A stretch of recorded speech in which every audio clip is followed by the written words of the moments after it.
First, let's talk about some good news. Chicago is now previewing renovations into the newest version of the Chicago O'Hare International Airport. Check it out, ladies and gentlemen. Glimpse at the future of O'Hare Airport today. Mayor Brandon Johnson unveiled plans for a new satellite concourse. It's a sign of progress on a large $6 billion upgrade that has fallen behind schedule. Here's NBC5's Lisa Chavarria.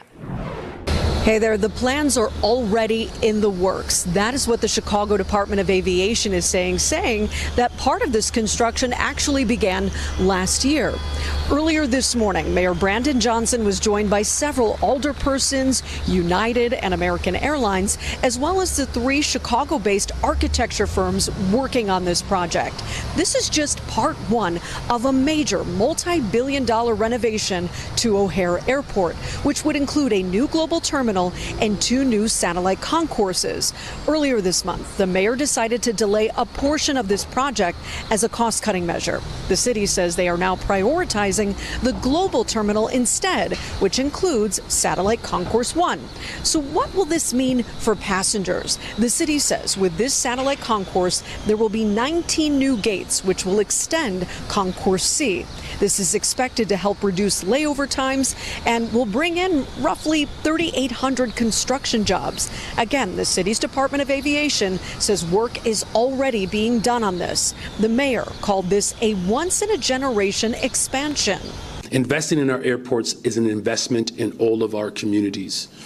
It creates new career opportunities for Chicagoans and fosters opportunities for local businesses and entrepreneurs to create generational wealth. The city says Satellite 1 is the first major component of the much larger plan, which they say would include 2 new satellite concourses, a new global terminal replacing Terminal 2, and an underground tunnel connecting all of those facilities. The commissioner of the Department of Aviation wouldn't give us an exact timeline as to when all of this work could be complete. What she did tell us is that at this point, this will go by in phases, meaning that O'Hare will still be as functional as it possibly can be. Reporting from City Hall, Lisa Chavarria, NBC5 News.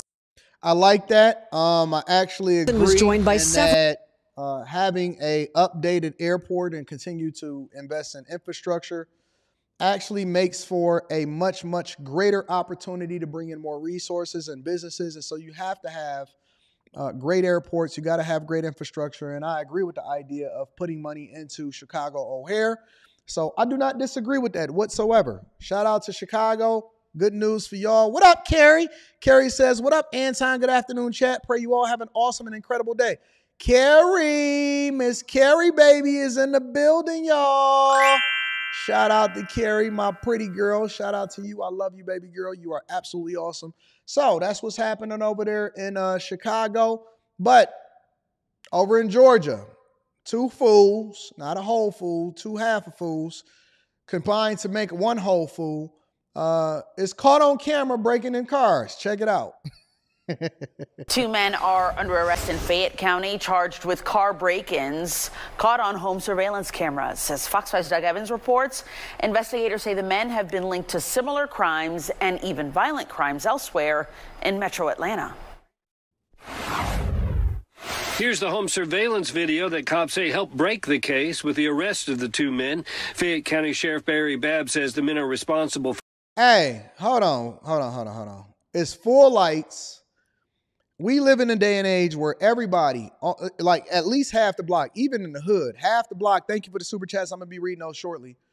At least in the hood, half the blocks are going to have ring cameras, security cameras, the street lights, the street poles, even in some of the worst hoods got cameras.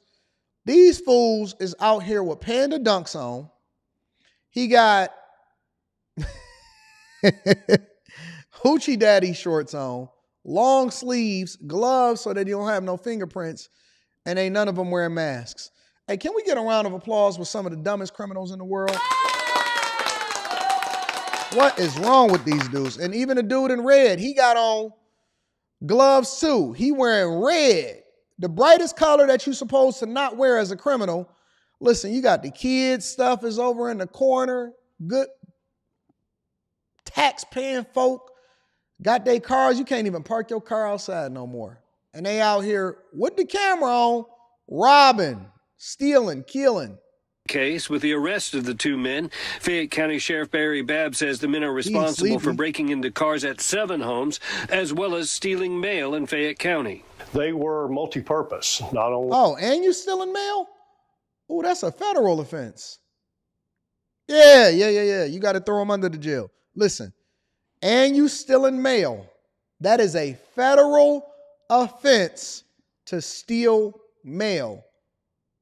You took the car. You could have got a slap on the wrist for the car, but you decided to steal mail? Yeah, you got to throw you under the jail for that, big dog. Were they operating in the middle of the night in a neighborhood where they could go from house to house very easily, but they were checking door handles, seeing what cars were unlocked, and they were checking mailboxes for any mail that hadn't been picked up yet. Sheriff's deputies arrested Zyjavius Jones and Deandra Strozer. And they always fit the description. Lips black, a little bit more crustier on the sides as usual. Beard a little bit uncouth. One of them got braids. The other one is just fitting the description. Got to have you a couple tattoos on the face. Definitely both of them got tattoos on the neck. Zyjavius, shout out to Zyjavius Jones and Deandra Strozer. Sounds like criminals to me. They are both 34 and from Atlanta. The sheriff credits the quality of the home video, other law enforcement technology, and the persistence of investigators for leading them to the identification and arrest of the 2 car break-in suspects. Without video, cases like this wouldn't be made. Sheriff Barry Babb says Jones and Strozer are suspects in similar crimes all around metro Atlanta, including Sandy Springs, Alpharetta, Dunwoody, Milton, and Walton County. Hey, who names their kids Zyjavius anyway, and Dandra? The sheriff says they are also suspects in violent crimes. They're both convicted felons. They're both on probation for violent crime, and they're linked to violent crime.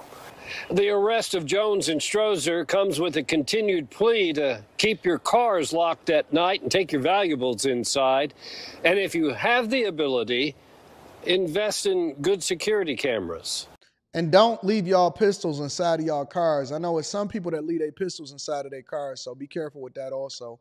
And then last but not least, a 14-year-old girl is accused of killing her grandmother. Check it out. Learning brand new information tonight about what police say led to the murder of a 79-year-old woman allegedly at the hands of her teenage granddaughter. CBS News Miami's Yvonne Taylor is live where that grandmother lived. Yvonne, what did the just released arrest report reveal? Elliot and Lauren, according to the arrest report, the day that his mother was murdered, the father of the girl took away the cell phone from his daughter because of behavioral issues. He left them both here at the apartment complex, and according to police, when he came back, he found signs that his mother had been beaten. The 14-year-old girl, who's a white girl. That's a white girl. All day, every day. Why they blowing her face out? Her face out. That's a murderer. That's a white girl right there. See, it's not always just black people. It's not always Hispanic people. It's not always Latino people. It's not always Arabic people. That is a white girl. And so she had a little tantrum. He left her home with mama, took her phone. She got pissed off and she beat the hell out of the mama and killed her.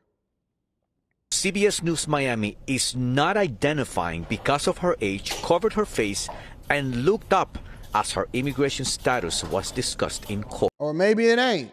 Maybe she Venezuelan. I don't know, but she ain't from here. If she's not an American citizen, someone needs to notify the Ukrainian consulate.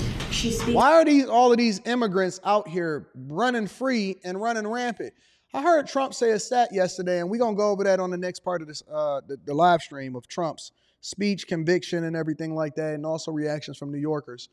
I heard Trump say yesterday that crime in Venezuela is down 72% because of all of the people that they decided to let free come over into America. It's pretty good English, but with respect to court of procedure, the legalese, I do feel that it would be in her benefit to have a Ukrainian translator present in court. Ukrainian. What was not discussed in court is what the arrest form reveals. A lot of it from the father of the teenager who called 911. He advised that the victim, his 14-year-old daughter, recently moved from Ukraine. He advised that his daughter had been giving him behavioral issues, which he believed are from the war that she witnessed in Ukraine and being separated from her mother. As a result, he took her cell phone from her that day in an effort to discipline her. Grandmother and daughter stayed at the apartment while he went to see a friend. When he came back at 12:30 a.m., you know who the friend is, right? Busting it down for a real one. Yeah, he left her at the house with the grandmother, went and go see his side chick or his little boo thing. You know what I'm saying? Got back at 12:30 a.m., was feeling real comfortable, and ran into the worst thing that he could possibly find.